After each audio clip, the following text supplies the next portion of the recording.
Okay. Yeah. The Money Sauce Podcast with your host, Saucy J and G. And welcome to a very special edition of the Money Sauce Podcast, episode 24. And it's trophy time. It's trophy time, award season, baby. That's right. We've got all sorts of awards to give out, including the first overall draft pick next year. The most important thing that gets awarded on this show by far. Absolutely.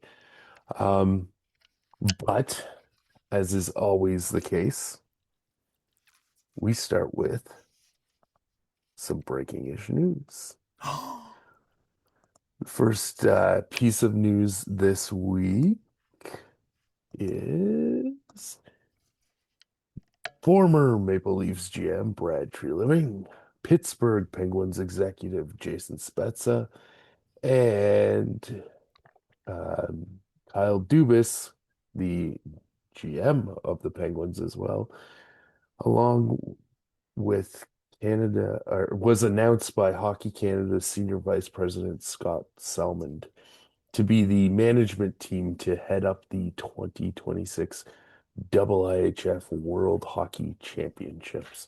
I have a question for you. Brad Treliving, out of a Okay. job, found a little hobby right away. Ask your question. Sorry. Ask your question. Sorry. Is this the same people that kind of put this team together? Are they the same people that put together the Olympic team? Well, yeah, because Like, how is this different? well, Dubas worked on the World Championships in the past. He did the Four Nations face-off. He Sure, did sure. the Olympics. But otherwise, these two, like Treliving and Spezza, were not involved in that. No, I get that, but the people responsible for putting them in charge of this, are they the same people that... Oh yeah, that would be Hockey Canada. Okay, it is Hockey Canada? Same organization? Okay. Yeah, absolutely. It's just weird to me that Brad Treliving is the third guy in this. Like, when we think third guy, I know we immediately think of Hulk Hogan. Of course the we do. NWO. The most famous third guy of all. Yes. And it's weird to me that Treliving is just thrown in here because he hasn't had success anywhere. Right. He was with Arizona and then went to the Flames for quite a while. He was in 9-10 years. But they didn't do anything. And then he definitely didn't do anything noteworthy in Toronto, anything of success anyway. Probably some things noteworthy, but not on the pro column of his time there. So it's just weird to me that Treliving's a part of this. I mean, like, I guess it's kind of weird. Spetz is there because Dubas is there. Fair enough. And you can make a case that Dubas has had, I think overall he was successful in Toronto. That people want to debate that. That's fine. And you can make a pretty good case for Pittsburgh's turnaround this year anyway. So I get that. Sure. But Treliving's it just seems there's no one else. There's no other Canadian that can do this. I guess the rest of them are busy in the playoffs. You know what? Maybe that's it. He's got a lot of spare time now and doesn't like to golf, so hey, I'm available. But that said, the Penguins are going to the playoffs. So why are Spezza and Dubas available? I don't know. I guess they're confident enough in their team. You guys handle things back home in the playoffs. We're gonna go try to win a world championship. Yeah, I mean, like, the stakes are so, I don't want to say so low, but relatively low. Absolutely. You know, you throw together a bunch of Canada players. There's enough talent in the pool to put together something. And it's the World Championship, so it's like, who cares? You know, like, there's not even a lot of eyeballs on it. No, it's overshadowed by the NHL playoffs and some guys who, decide, hey, I wouldn't mind a few more games under my belt. They'll go and play, and A the chance other at some ones, accolades, winning it would be a big deal. Like, if I was a player, I'd be like, yeah, I won a World Championship. That's sweet. Mm-hmm. Yeah, it's interesting. And maybe that's the answer to the question right there is, you know, it's something they're going to participate in, right? Canada's going to send a team, but because maybe the priority isn't as high as a tournament like the Olympics or the Four Nations face-off thing or the upcoming World Cup of Hockey. Um, maybe they're just like, huh, you know, he's all right. Let's send him, send Brad over there.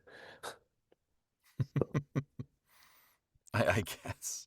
Yeah, I I don't guess. know. You know what? It's probably just a case of like strong networking. Like a strong professional network. Like, all right, come on over, Brad. Hmm. We'll make a space for you. Anyways, The just weird. What's yeah, next? weird. Yeah, Good for something. him. I hope he has all the success in the world and can finally put something on his resume. There you go. Um, there's no space in the NHL playoffs for the Red Wings. They were eliminated for the 10th year in a row. That makes it a decade. They were eliminated from NHL playoff contention the other 3 days ago. So the dry streak continues for a team that had something like 20 years in a row before that of making the NHL playoffs. So I would bet if you went back over that decade and you changed the playoff format, I bet you they'd be in the playoffs. here we go So again. when I hear about like playoff droughts like this, I'm like, it's a bit of a nothing burger to me. I'm sure there's severe problems with Detroit, sure, but like playoffs are harder to get into. Hmm. It favors, well, actually, I don't know. I think I've made the argument before that it favors mediocrity, and that for some teams it's easier to get into. But it's just, yeah, when I hear this, I'm like, well, the playoff format I bet has something to do with it. Um, like if you catch a team on the upswing in your division, then it's gonna be a time, Yeah. like the Maple Leafs. Who's won the Stanley Cup in the last 10 years? Two teams out of Florida have won it like a ridiculous amount of times, Hmm. and they're in the same division, so it's tricky. Hmm. Do you follow Detroit at all? Not really, I'm to kind be of honest. like intrigued by the overall storyline, Okay. just because Iserman's like in charge of everything, Right. and he came out of Tampa just looking like he could do no wrong, you Yeah, know, right. and being a part of those Team Canadas, an executive for those gold medal teams, and Tampa Bay not really having a rebuilding phase for like the entire time he was there. Right. I feel like I could be wrong, but it feels like they just went from like the Le Cavalier, St. Louis era to the Stamkos, uh, Hedman era, and then, like the Kucherov, Braden Point era. Like it's Yeah. just Yeah, insane. absolutely they have. Yeah, they've had a great run of So success there. and Um, they've got some good pieces there. So I don't. So I'm just curious. And then it seems like they weren't that far out of it if they're just eliminated with yeah, only in the last week of the season. So yeah, only a couple more days to go. So after Buffalo wins the cup, we'll have to cheer for Detroit. Help them out. Can I'm we not. have two official teams of the show? No, I'm sorry. I will not do that to the Sabres. I cannot. Well, not this year. Maybe we can. You're all in on the Sabres like long term, eh? Oh yeah, I want to see at least back-to-back cups, and don't. Back to back cups. Okay. Okay, Uh, Florida. speaking though Back to back cups. of maybe some hope for the future of the Red Wings. The one of their prospects, Max Plante, who plays in NCAA hockey with Minnesota Duluth. He was awarded the Hobie Baker Memorial Award as the top player in the men's college hockey. Remember when Tyler Bozak won this award? Yeah, well, That's how I feel about this award. I mean, I And you know what? understand where you're coming from, but things are changing. Things are changing. All of Yeah, our junior players are playing in the NCAA. yeah. Um, at a certain point now. So you're right. How does that? Did we draft NCAA players? You can, you Because typically can. you just sign them, don't you? That's historically how That's they did it. historically that would be what would happen because generally they would be going to college after their junior eligibility. So that's Fair. 21 years old or so. Hmm. They'd be going to college after, junior didn't work out or, like not didn't work out, but they didn't get drafted at a junior or they got drafted and they never got a contract or whatever the case may be. And then because they would pass that draft window, it would be a signing scenario. I remember there was a good run of NCAA prospects that the Leafs signed. I think it was the Brian Burke time frame, if I'm not mistaken. But that's when you could, you know, just kind of go crazy on NCAA signings to fill out Hmm. rosters or whatever. But now it's an age thing Yeah. because they've opened up the door for those players to, come to university earlier, get some compensation, all that kind of stuff. Um, so some of these prospects are going to be drafted out of there, and some of them are going to still be signed when they're a little older, just due to the age restrictions, right? This one is somebody that's already been signed and in the system, but I guess the Red Wings decided to send him back to college to get some more seasoning before bringing him up to, EC, HL, AHL, and all that kind of stuff, or right to the big show, right? So Well, it's an interesting move because they play less games in the NCAA, right? they do, yeah, So how much seasoning are you really going to get? yeah. It's a fair question. I guess like depending on the age, like if he's not an adult, you don't want him playing against other adults. But yeah, cool. Yeah, Well, I'm glad they have some more prospects in the pipe. yeah, absolutely. And if Eiserman's bored, hey, there's an opening in Toronto. There you go. Well, somebody else that might be a candidate is now Ron Uncle Francis. Ron. He's stepping down at the end of the season, which is in a couple days here, as the president of hockey operations for the Seattle Kraken. So he first got the job 2 years, I believe, before the Kraken even started playing as the GM. And he was their GM for, what was it, 6 years? For 6 years, yeah. And then he moved up to becoming the president of hockey operations. And this Jason Botterill, however you say it, has succeeded him as the GM. And now he will take over the team's hockey operations when Francis steps down. So there you go. That's the first change at the top for the Kraken. Not sure if I really have any strong thoughts on this either way. I The, don't. I guess like it's they're always going to be compared to Las Vegas hmm as like that next expansion team, hmm and it's so unfair It is because the absolutely. rules favored Las Vegas, or at least they managed to kind of exploit the novelty of everything hmm in a very good way. Like, all right, we'll take this player in a draft pick instead of taking this player. hmm Like Seattle didn't have that opportunity really because all the GMs caught on to that. So, Yeah, and they didn't start making trades to tell Seattle not to pick a player or something like that. Yeah, yeah, exactly. yeah. Um, they're I think they've made the playoffs once, so not horrible in a, How long have they been around? Sorry, franchise for 6 years. it Yeah, ain't 10 years yeah, of a drought. So, yeah, yeah, I don't have any strong feelings. yeah. Good luck to you, Ron, in all of your future endeavors. There you go. If you're bored, there's an opening in Toronto. There you go.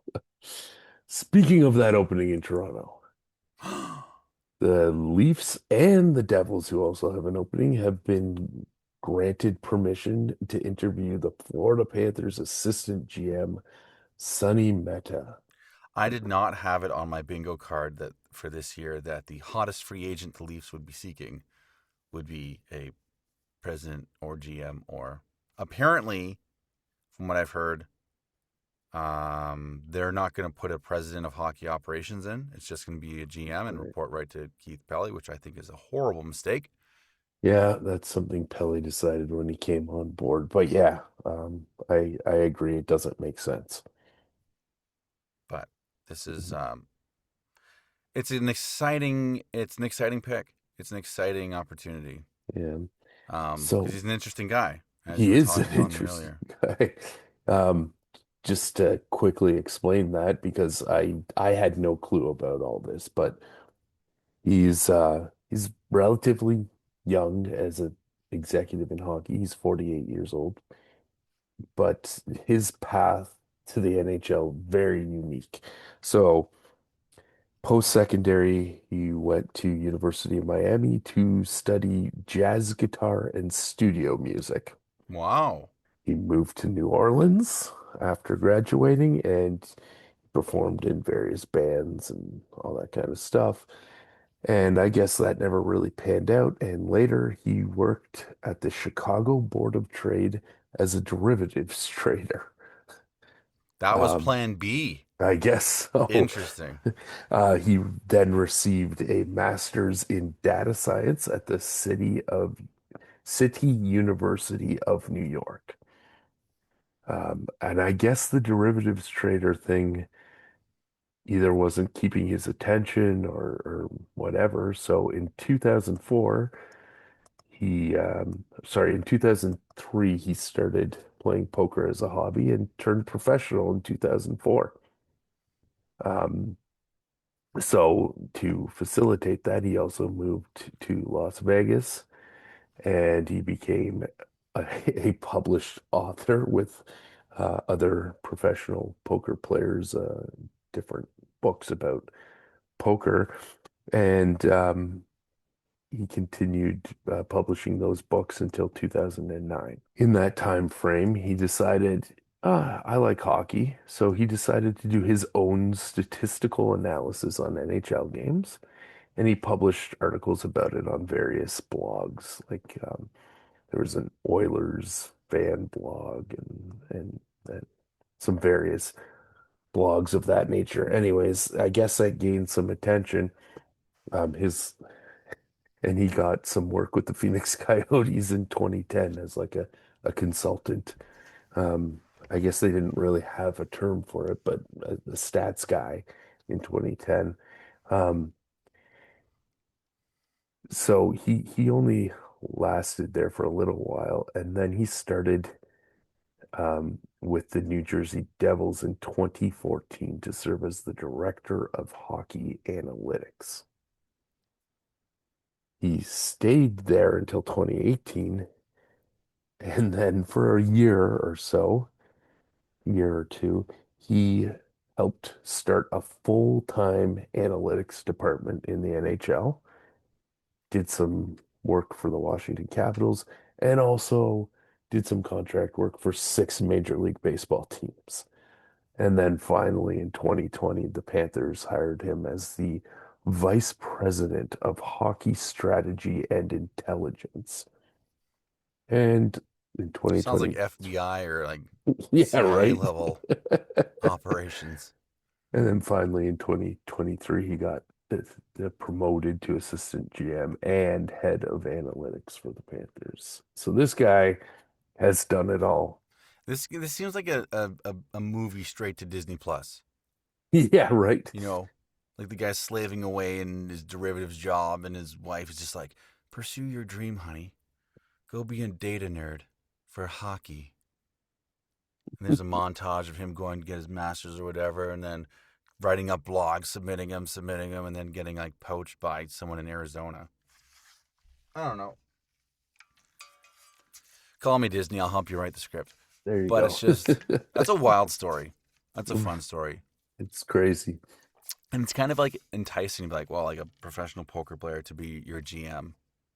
Mhm. It's just like calling contract bluffs or I don't know. It's very interesting. It's an interesting pick.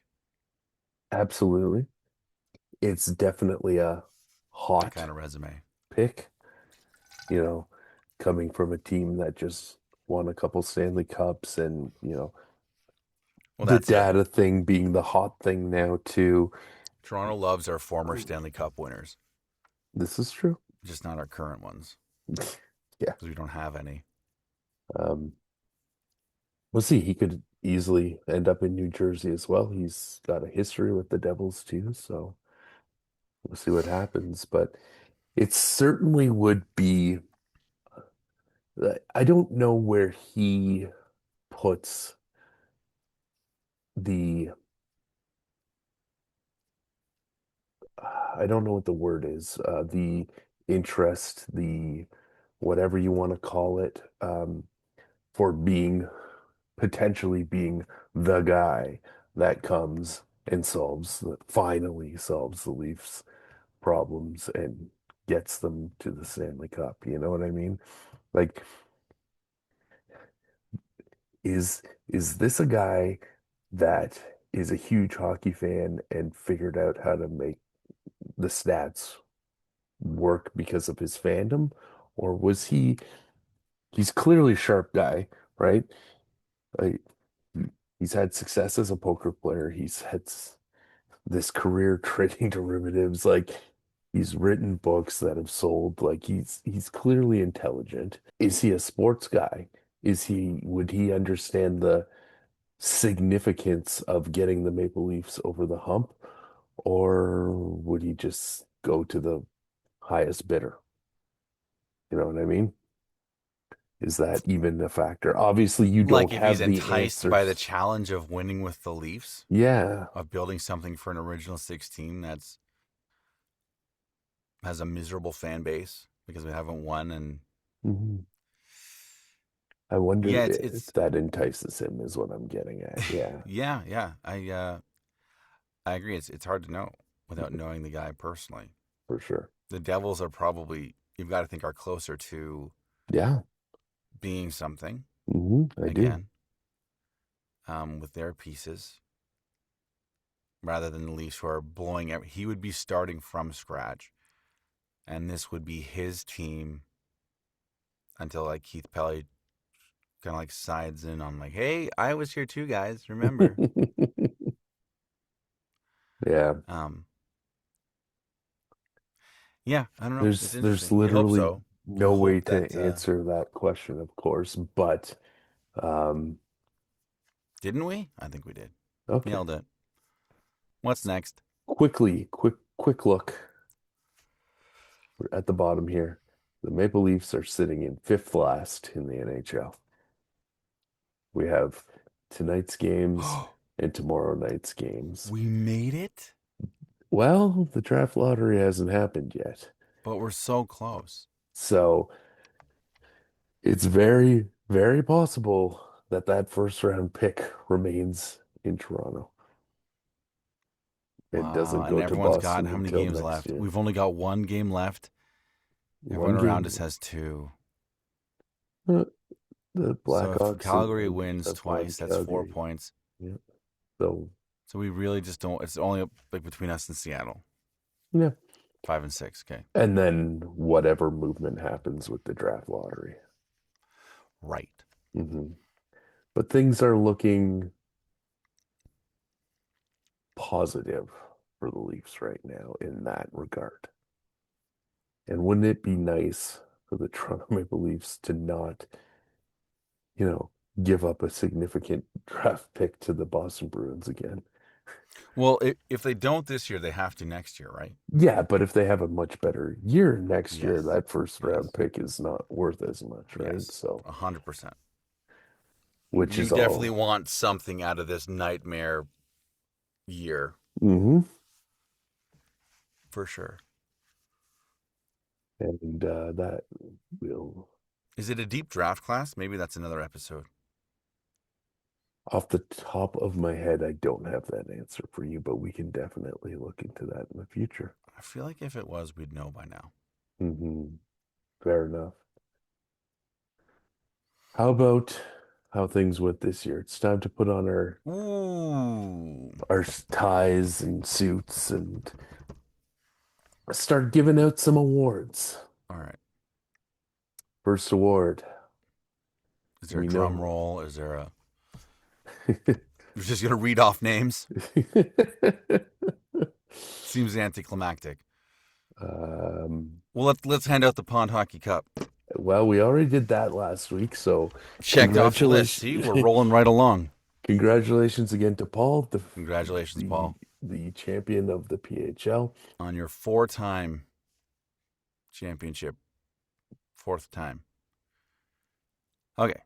Next, we have the Prime Minister's Trophy, the PHL's version of the President's Trophy, the best regular season record. Congratulations to Marcel, who went 12-8 this season, took first spot, and good season for Marcel. Yeah, Before we continue, yeah. I would like to point out that everyone kind of slacked this season, as no new records were set. So everyone, let's try harder. Let's be Yeah. better next season. Is that just because you want Ty's records to be beaten? No, it's just something I noticed. Okay, fair enough. I don't want my records to be beaten. Tyler already beat them all. Yeah, that's right. I've got one left. The The next, season MVP, the the Bret Hart Excellence of Execution Award. We talked about this a little bit as the season went on, but this award officially goes to Nikita Kucherov of the Tyler Bay Lightning legacy. He was the 7-time Player of the Week, and nobody even tied him on that note. So, congratulations to Kucherov and Ty. Next up, we have the league's top goaltender in fantasy points, the Patrick Waugh, the goalie, not the coach, award. Andre you're too busy Vasilevsky. laughing Yeah, at the name yeah, to pronounce the. I totally am. Anyways, Vasilevsky, again, the Tyler Bay Lightning legacy, 105.7 fantasy points on the season. Moving on to the next award, the most fantasy points for a forward. This is the Wayne Gretzky, the player, not the coach, trophy. And it went to Connor McDavid on Team McDavid. That's Paul Bloomingdale's squad. And he scored 174.9 points on the season. Next is the most fantasy points for a defenseman, the Saucy Motley Blue Line Award of Excellence. This award went to Evan Bouchard of the. Shouldn't it be the Blue Liner? Blue Liner Award. Yeah. That's my bad. There you go. Continue. Evan Bouchard of the Bouchel Bomb Squad, I guess is how Dave is. Bouchelet? I've never Boucheler? actually said that out loud. And the bomb was an an emoji of a bomb. Anyways, that's Dave's team, and Evan Bouchard scored 135.5 fantasy points in the season. The most valuable player for his team in the playoffs. This is the Sidney Crosby Concussion Recovery Award. And this year it was awarded to Jack Hughes of Team McDavid. Again, Paul Bloomingdale's squad. Jack Hughes was a 2-time Player of the Week in the playoffs, and the second of those 2 times was in the championship game. So well deserved for Jack Hughes there. I feel like that award sort of, kind of, maybe somehow also goes to you because the Hughes and the Hughes world order and all that. I think I got like a part of it. Yeah, like a 0.1% kind of thing. Yeah. I think there's an ownership stake in it, but it's very small. I'm like the Mhm. Larry Tannenbaum of this award. There you go. Maybe not so small. The next award is awarded to goaltenders that have played a minimum of 25 games for the team that has had the fewest goals scored against it in the regular season. This is the David Ayers Trophy. Who's David Ayers? Who's David Ayres? He is the Zamboni driver who got the call to play for the Carolina Hurricanes at home. The Maple Leafs Zamboni driver who got the call to play for the Carolina Hurricanes when they needed an emergency goalie call up one night And one. and won. Yes. Um, the winner of this award is Aiden Hill of Barkov, which is Collins' squad. 73 goals against and only 26 games played. There we go. I can speak. Next up is the most goals scored by a team all season long. This is the Rocket Bouchard Trophy. This award went to the Tyler Berry Lightning Legacy. So Ty's squad scored 391 goals on the season. Next up is the award for the goaltender who's played a minimum of 25 games and had the most amount of saves. This is the Goldberg Saving Grace Award. UC Saros from Pasta Sticking It in the Hyman, which is Garden's team, 1,461 saves and 57 games played. Saros also spent some time on Pete and Dave's team this season. The Money Award. This award goes for the best team name. We got 10 votes from the league on the team name. Oh, shoot. I didn't vote. That explains why we didn't get the full 12. Are hosts allowed to vote? Sure. Any member of the league was voted. But Garrett, Oops. Newstrad, Ty, myself, Dave, Okay, you don't have to call us out. Like, that's and rude. no, I'm saying the results here. Oh, the results. And Captain all got 1 vote. You got 2 votes, but with 3 votes and the big win, it goes to Dan and Apple Stutzel. Yum. Who doesn't like Congratulations. apple stutzel? So Congratulations, 30%, Dan. 30% of the vote there. Congrats, Dan.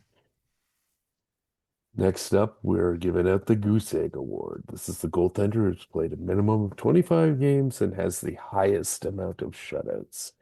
Ilya Sorkin from Pasta Sticking It in the Hyman. Congrats, Garrett. Sorkin's had 7 shutouts this season with 52 games played. Next up, we have the Leading Man Award. This is the goaltender who has the most wins.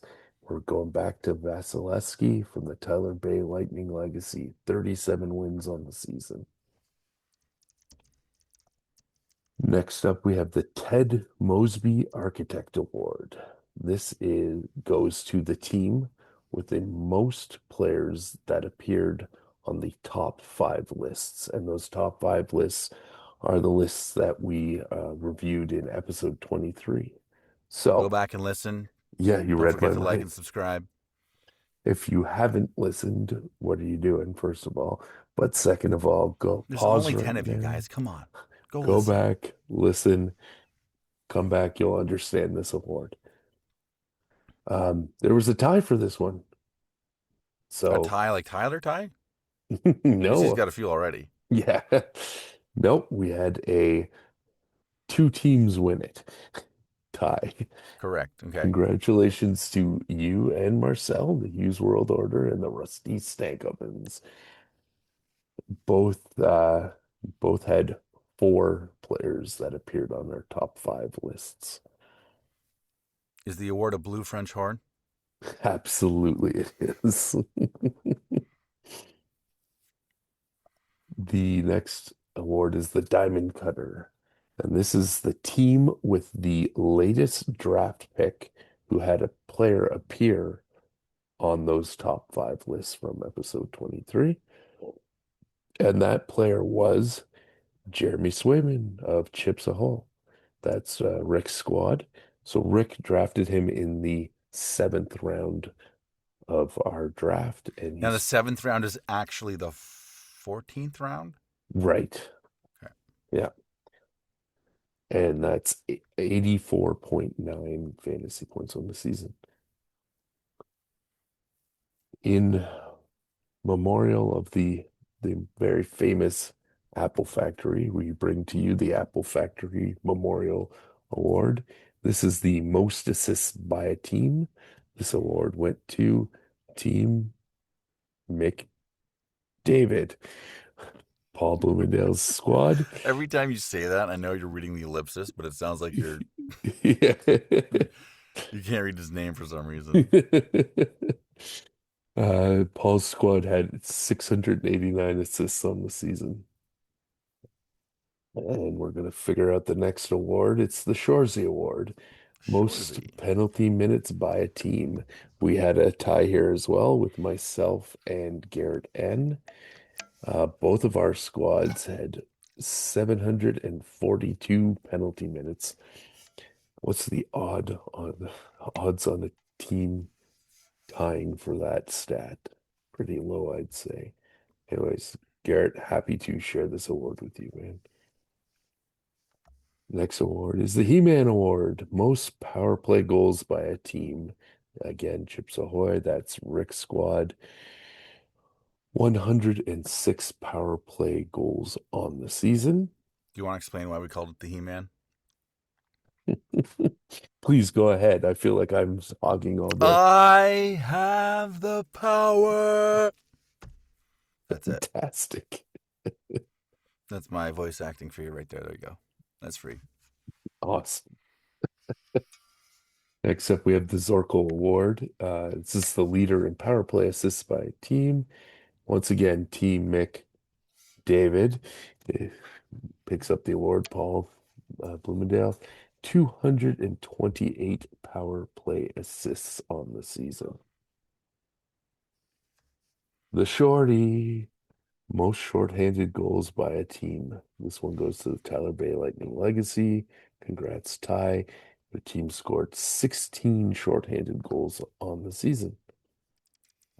The Hail Mary Award. So the most shorthanded assists by a team goes to Marcel and the Rusty Stank Ovens. 9 shorthanded assists on the season. The Shooter Tutor Award. This is the most blocks by a team, and that one. Sorry. I just realized I named our award not after He-Man's sidekick, but after Tyler's first D&D character.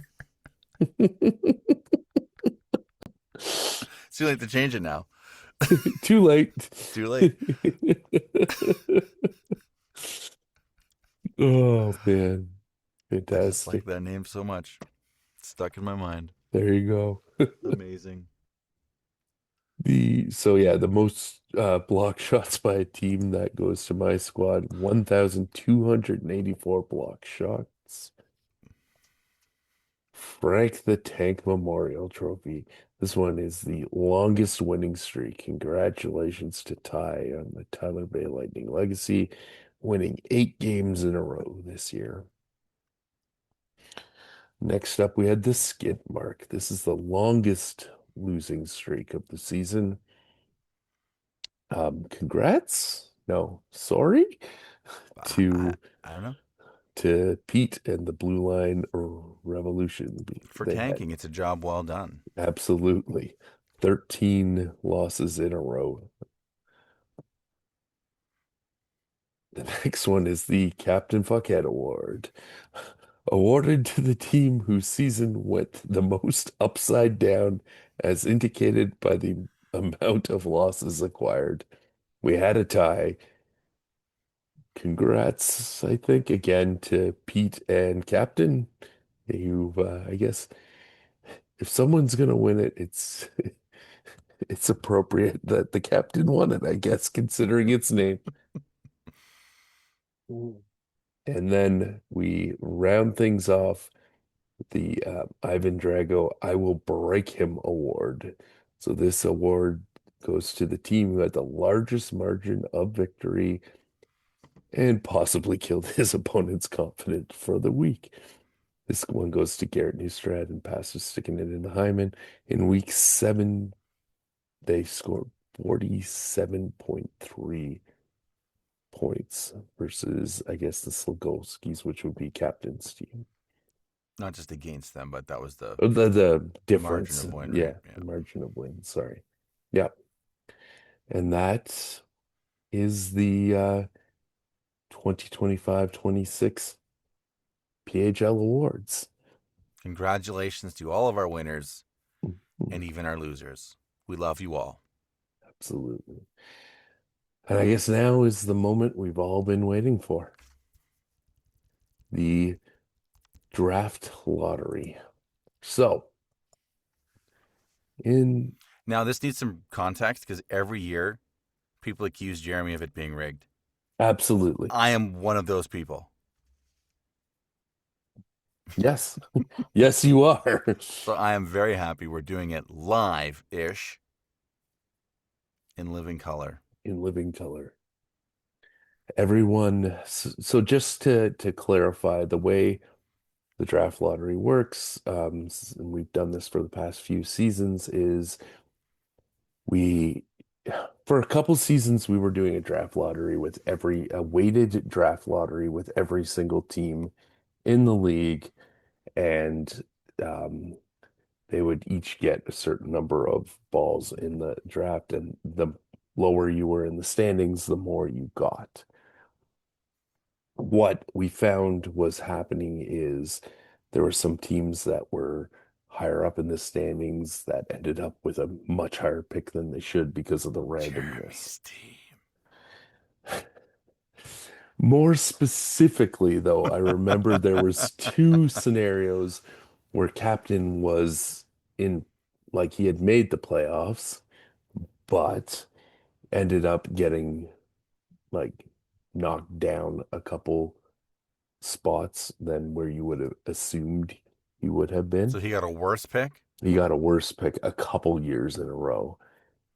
And I remember that kind of being the catalyst to say, okay, like we can take the standings of the regular season, we can take the results of the playoffs, whatever that sorts itself out, but just do a evenly distributed, even chance for the 4 teams that do not make the playoffs. So this year, Pete, Dan, Captain, and Dave each missed the playoffs. Each of these teams will have a 25% in getting the first 25% chance of getting the first overall pick. Let's do it. Here we go. Here we go. For reals this time. For reals. Here we go. Draft order sealed. Go to the reveal page, baby. Let's see who gets the number 1 pick. And here we go.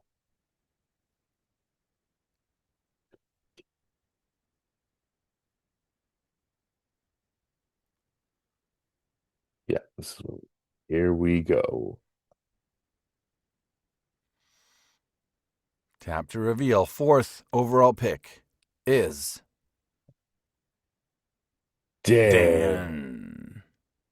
The 3rd overall pick is Pete. Oof, after that season. The 2nd overall pick is... Well, it's going to give us the first. Oh, the first. The first. We're going straight to the top. Who is it? Well, because you'll know, sure. right? So here we go. Congratulations to Captain. Captain. He won something. Hooray. So Captain's going to go first, Dave second, Pete third, and Dan fourth. And we can officially say 100% you saw it here live-ish. No more questioning. There wasn't any editing, Jeremy? Really? No more questioning my Oh, I've got questions. And it looks like Shaq is congratulating you there too, Captain. So With a wonderful ictory dank. yeah. There we go. So now the stage is set for next season, but there's one other thing that we have to talk about, and that is um, our proposed rule changes. Or GM meetings. Yes. When is that So, happening? well, I think what we should do is next week when we reconvene, we'll gather all the suggestions that we've had to date over the course of the season. Just like And debate them? yeah, you and I will go through them. We'll have the list made up. We'll start debating it. There was some great chat in the Discord this week about maybe changing the scoring for goalies and all that kind of stuff. So we'll bring all this up next week and start thinking about what we want to do. Leave the floor open to the league for anything beyond what we talk about. It's time Mhm. to start bringing forward those concerns, and we may as well just say it here and say it now. No one else has come forward, so after my big production about saying I don't want to be the commissioner anymore, no one came forward. So I guess I'll just keep doing it. Too bad. Yeah. You're stuck. So, you know what? If you have any complaints, well, you should have stepped up. How's that? Bold words from our new commissioner. Our new old commissioner. New old. And still commissioner of the league. By force. Yeah, by force. Until then, have a good week. Enjoy the last few games here of the regular season, and don't forget to join the playoff prediction pool thing that I posted in Discord and the Yahoo chat, because that'll be fun. Yeah. Fun, fun, fun, fun, fun. Okay, have a good week. Bye, everybody. The Money Sauce Podcast with your